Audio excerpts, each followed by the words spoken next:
Hi, I'm Susanna Bowling, and this is T2C Online. And what we want to tell you today is that it is the 50th anniversary of the Broadway Women's Professional League. And today we are with the cast of Streetcar Named Desire, most of whom are women-based.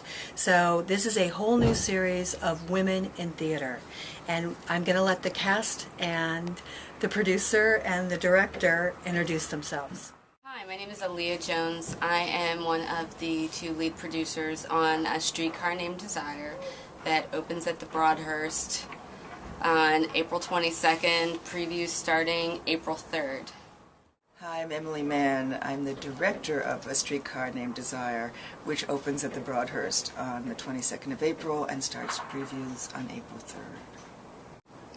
I'm Daphne Rubin Vega. I play Stella in A Streetcar Named Desire. Hi, I'm Nicole Ari Parker. I'm playing the role of Blanche in A Streetcar Named Desire. The things that we've heard from actors of color is that they study these roles. They study all of the great American classics and have studied them thinking that they would never have the opportunity to do them professionally, to actually, perform on a professional stage or on a first-class stage, on a Broadway stage in these roles. And so, the roles of Stella and Blanche might not have been available for actors of color in the past, and that's one of our mandates as producers. Taking to what Aaliyah said, it's like I didn't graduate NYU with a black agenda. I graduated like fully experiencing the Tisch program, and my parents sacrificed thousands and thousands, hundreds of thousands of dollars, to make sure I knew how to, interpret Shakespeare and Tennessee Williams, just like my non-black counterpart. Everyone that graduated from that class, were all equally prepared. But here I am 20 years later. Thank you, Aaliyah. Yeah. 20 years later, getting an opportunity like this. How does it Feel to play Blanche. How does it feel to play Blanche? Well, I think it's one of the best roles ever written for a woman, for an actress. Tennessee Williams is one of the greatest American playwrights to have ever lived, and he demands everything from the actress that plays these two sisters. Their intuition, their passion, the depth of their soul, not to mention just their stamina and intellect. And so I feel completely maximized as an actress, and it's very fulfilling. Of all the qualities that you can bring to the role, what do you think are the most important? I think I bring an openness and a little sad. This has been really amazing. The attention to detail. Emily's really putting us through our paces. And it's a wonderful experience because we get to really uncover, what is so on the page and not on the page. We get to really roll up our sleeves and explore in great detail the possibilities of what this. This is, for me, Blanche's play. It isn't for everyone, which is interesting, and that's another topic, but I think for Tennessee it was Blanche's play. And it was a play about the sisters, the foundation, and that's how we started. They came to visit me in Princeton. We had our own little workshop. We also went out to New Orleans together, the three of us, and did a lot of our own research together. That the Dubois family and the Dubois sisters have a very strong bringing up. And if you look at New Orleans culture, you'll see that as Dubois, they are descendants of free people of color who were the French Huguenots with,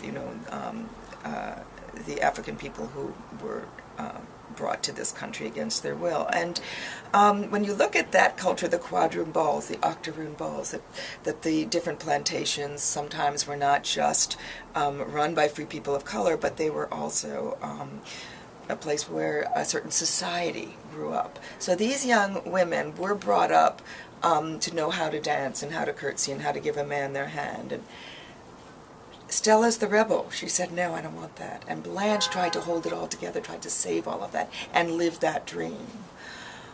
It's interesting to me that Tennessee wrote this play in the French Quarter, living in a house owned by a free woman of color, descendant of a free woman of color. Oh. It was in his consciousness, just as you hear the music, just as you hear the street vendor cries, he knew all about that. And it saturates this play.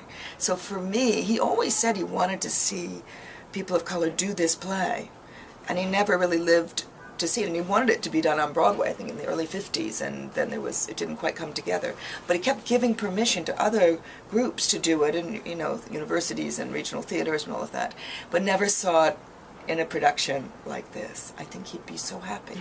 Because once you make, and he gave permission to make little tweaks to those companies that did it, because there are little things like you wouldn't go to Galatoire's in late 40s, early 50s as people of color. It was segregated. So where did you go? Well, there was this great Creole restaurant called Dookie Chase, and that's what we're using. So I think the authenticity of it also brings it alive in a new way, so that it helps dispel the ghosts that, you know, are iconic in the American DNA. So looking at it fresh, with this cast, suddenly it comes alive in a whole new way, and you hear the music of it and say, oh my God, these people were black.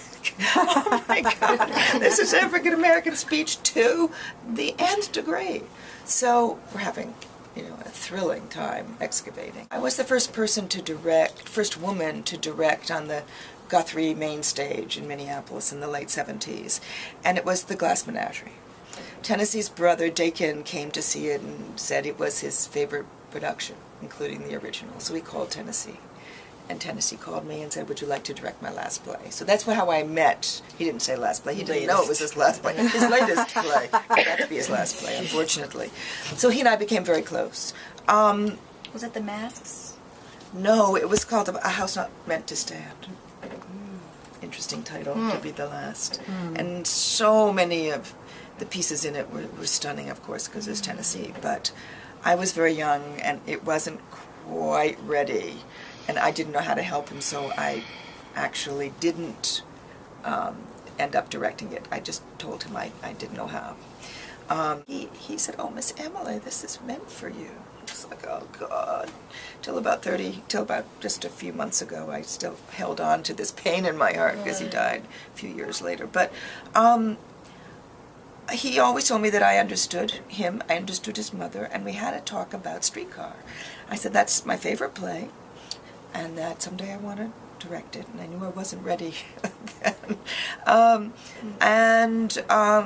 I said, but one thing bothers me. In college, I went to see the movie of it with a whole bunch of, you know, college students during reading period, and the guys in the house were all cheering Stanley and laughing at Blanche, and I said, I've never read the play that way, and it's so painful to me, and he said it's so painful to him, and that the balance was off. It shouldn't be what happens if you truly embrace the play. And he thought maybe because Marlon Brando was so fantastic and so new and alive and real, and as he said, you know, Vivien Leigh was cooler and more classical, that, you know, for Americans hate people who are elitist in any way or think they're better in any way, and that there seems to be a kind of less than authentic feel to them, that perhaps is why it happened. But he hopes that someday that won't happen with this play. So doing it in this way, suddenly all that behavior goes, because if you are a woman of color who's had Blanche's experiences, you have a survivor at the core. The template that was laid down by other actresses on this play early, you know, in the premiere, it became a kind of victim. Right. Thank you. And we're not seeing it that way, of course. She's victimized as is her sister, but she's not a victim. And I often say that about the casting of color, is that it, you know, we're talking a lot about changing and how's it going to change and how's it going to change, and like Emily said, it's only going to illuminate the material. Like, she's a Tennessee Williams purist. You know, the Tennessee Williams fanatics are not going to be disappointed that we've, you know, diluted and manipulated his material. Like, it's completely intact. And and